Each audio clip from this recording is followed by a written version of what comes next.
Assalamualaikum warahmatullahi wabarakatuh. Saya Runi Septiani dari kelas 12 IPS 3. Di sini saya akan menjelaskan materi tentang ilmu pengetahuan dan teknologi untuk pelajaran Al-Quran Hadis.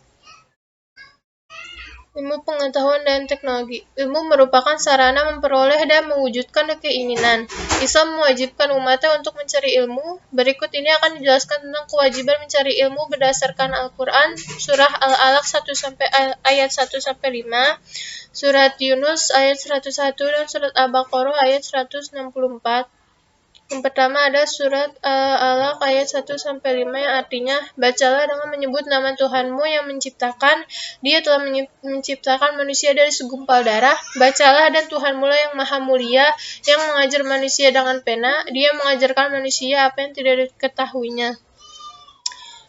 Sini ada penjelasannya. Pada ayat pertama, Allah memerintahkan kepada Nabi Muhammad agar membaca dengan menyebut nama Tuhan yang menciptakan kau. Pada ayat kedua, Allah mengungkapkan tentang penciptaan manusia, yaitu yang dijadikan dari segumpal darah.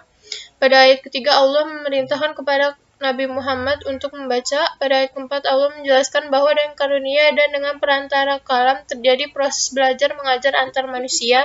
Pada ayat kelima, Allah menambahkan keterangan tentang limpahan karunia-Nya yang tidak terhingga kepada manusia.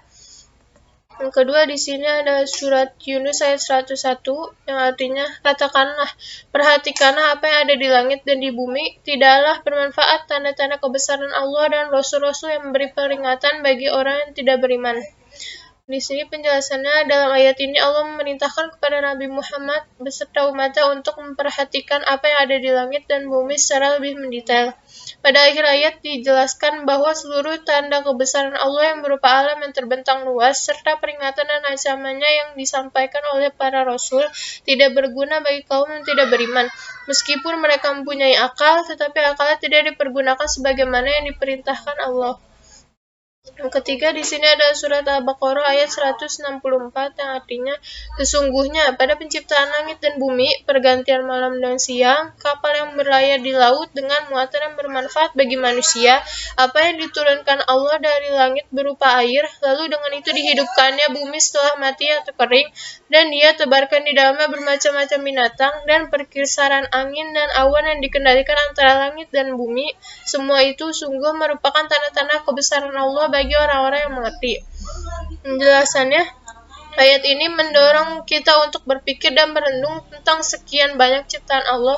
Dalam ayat ini ada 6 hal yang dapat kita jadikan bahan pemikiran dan perenung. Yang pertama, kejadian langit dan bumi. Yang kedua, pergantian siang dan malam. Yang ketiga, kapal yang berlayar di lautan.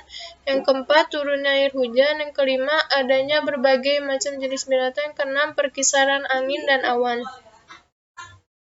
Yang terakhir ada hadis tentang ilmu pengetahuan. Artinya, dari Abu Darda radhiyallahu anhu berkata, aku mendengar Rasulullah SAW bersabda, siapa yang berpergian untuk menuntut ilmu, Allah akan memudahkan jalannya ke surga. Sesungguhnya para malaikat merendahkan sayapnya bagi orang menuntut ilmu pengetahuan sebagai bukti keridhaan atas apa yang diperbuat oleh orang yang menuntut ilmu. Semua makhluk yang ada di langit dan di bumi hingga ikan di air niscaya memintakan ampunan kepada orang yang alim. Keutamaan orang alim dibandingkan dengan orang lain yang beribadah tanpa ilmu diibaratkan bagaikan keutamaan bulan atas bintang, dan ulama adalah pewaris Nabi. Sesungguhnya para Nabi tidak mewariskan dinar dan dirham, akan tetapi mereka mewariskan ilmu. Maka siapa yang memanfaatkan kesempatan ini berarti dia mengambil bagian yang sempurna. Hadis riwayat Abu Daud 3157. Di sini penjelasannya, hadis ini menjelaskan kepada kita bahwa betapa besarnya anugerah yang diberikan kepada orang-orang yang mendalami ilmu, baik sebagai pengajar maupun sebagai pelajar.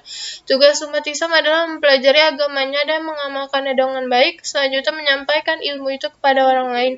Tugas-tugas tersebut merupakan tugas umat dan tugas setiap pribadi muslim sesuai dengan kesanggupan dan kadar pengetahuan yang ada padanya.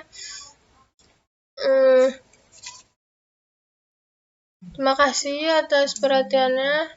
Kurang lebihnya mohon maaf. Wassalamualaikum warahmatullahi wabarakatuh.